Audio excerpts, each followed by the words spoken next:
Hello, beautiful creatives. My name is Michelle Bellinger. I am the owner and designer of Embellished Accessories and Gifts.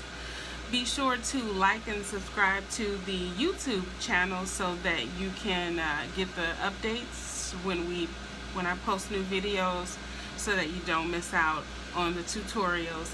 This is the first tutorial that I'm going to host, and hopefully the first of many. And it's just going to be how to decorate and design your wooden accessories and home decor. So the first tutorial I'm going to do, very simple. This first one is just going to be how I make this design here.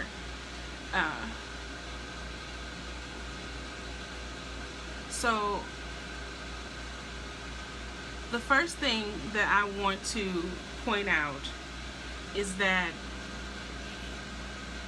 whenever you are purchasing, and pardon the noise in the background, I am in my workshop and I'm running a job, and the machines are loud. But the first thing that I want to mention is when you are purchasing wood to make accessories, be sure that you are really looking at the quality of wood that the seller is using, because the quality of wood will affect the outcome, the way your design comes out. So here's an example. When I first started making jewelry, this is the kind of wood that I used.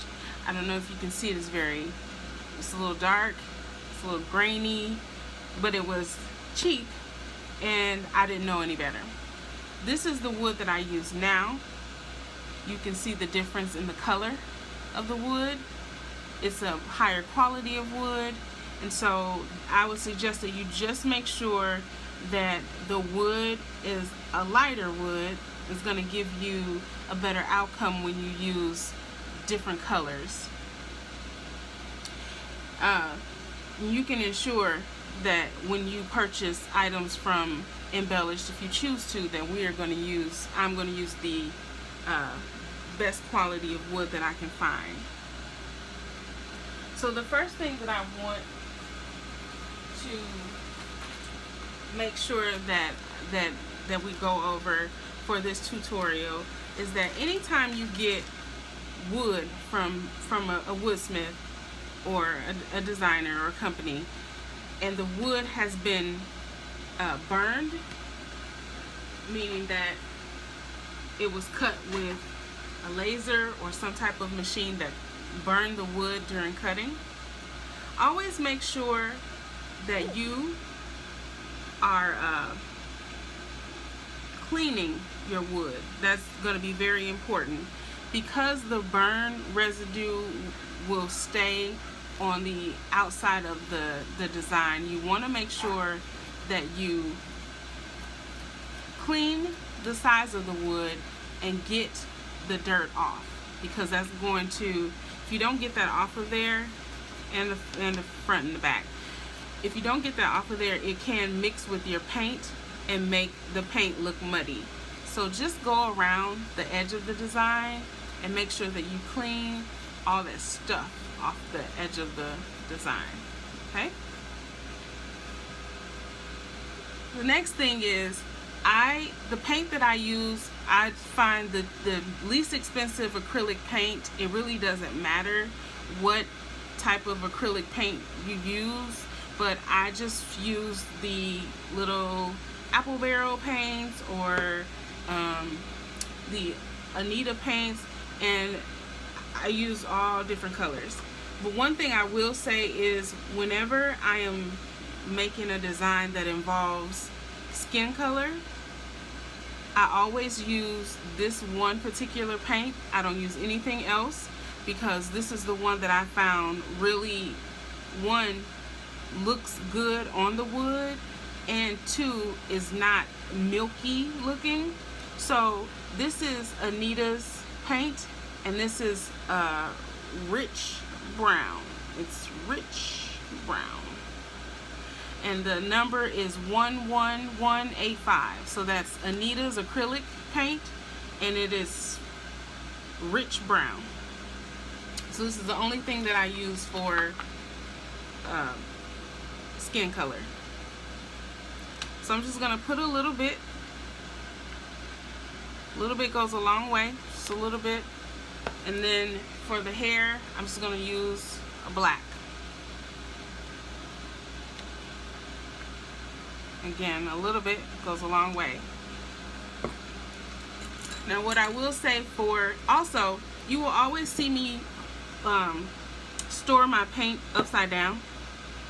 That is a really good way to keep the paint from coagulating, so that when you do open it and use it, it's not gloppy and disgusting, and you're not able to use it. It helps the paint last longer. So I always store my paint upside down so that the top is on the bottom.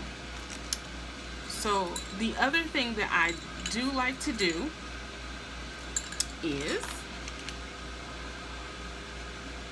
when I use the rich brown, I like to add a little bit of water, just maybe like a drop or two of water in there, and mix it in, because it thins out the paint and makes it, one, easier to apply and dry, and two, not as thick looking, because I still like for the grain of the wood to come through for the skin color. And I just take it and I paint the face. Take it and I paint the face. Okay? So that's number one. That's how we get the skin color. Clean my brush, and I go back in to paint the hair. Now, this is gonna look weird, but I promise you that it works. It looks weird, but it works. Let me see if I can get closer.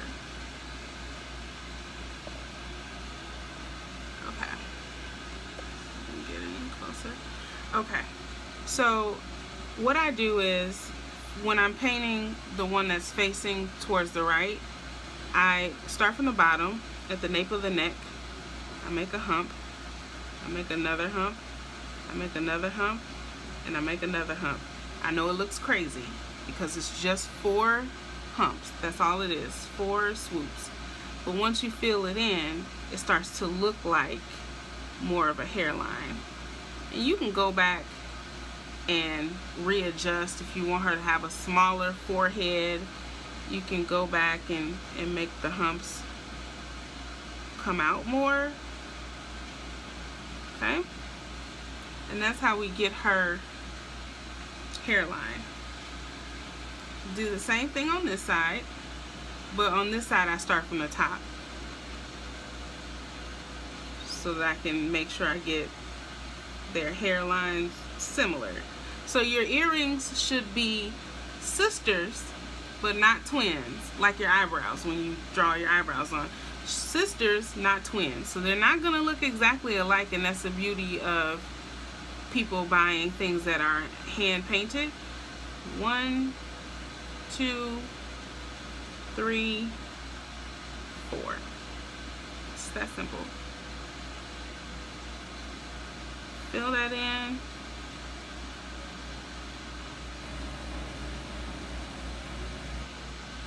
Okay, and I see that they're not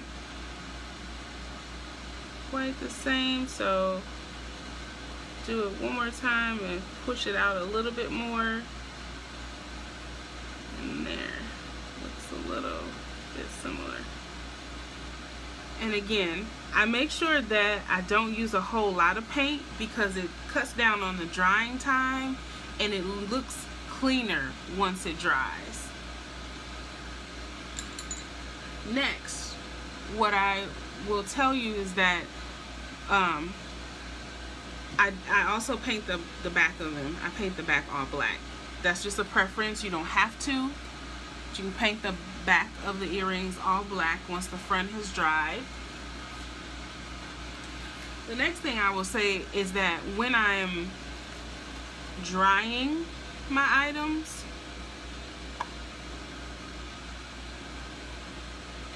this is what I use to coat. I use Mod Podge. I like the super high shine. I think it adds a nice touch. It looks professional when it dries. And you just take this Mod Podge and you just spray it over the earrings, and that is it. And it gives it a high glossy shine, and that shine will stay with the earrings even after they dry.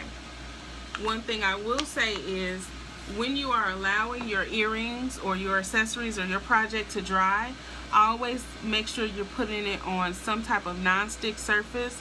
I've found that parchment paper works really well over like a piece of cardboard or a piece of wood.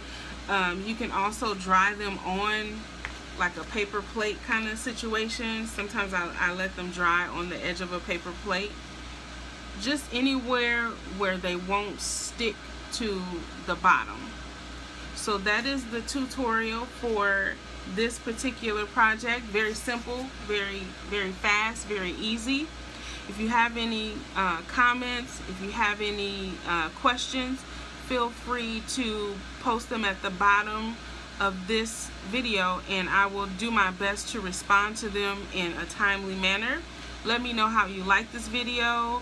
If you didn't like this video, if there's something else you want to see, let me know that as well, and I'll try to get to that as well. In the meantime, enjoy your products, your projects, beautiful creators, and I will see you soon. Bye.